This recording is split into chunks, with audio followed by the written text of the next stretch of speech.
د دې غم جړېږم بېکاره بېکارې شوه راته پاتې خپل اولاد شو پښتون غریب برباد شو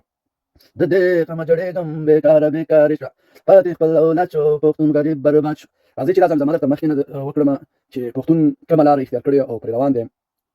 دا هر څه چې زه کوم دا د درد دی دا هغه درد دی چې ما دې ته مجبور کړي چې زه بیا لایف راځم او یا کلیپ جوړوم تر څو دغه ټولنه دې ته متوجه کړم چې موږ غلط لار انتخاب کړې او د دوی ذهن سازي وشي لارښوونې وشي چې دا کومه لاره تاسې انتخاب کړې دا ډېره بده ده نن مې یو ټیک ټاکر ولید چې هغه ته هغه ویډیو او وی زره کسان یې تعقیبوي او ګوري په داسې حال کې چې هغه ویښ وي د هغه ضرر د هغه د خیر نه ډېري مقصد دا چې خیر یې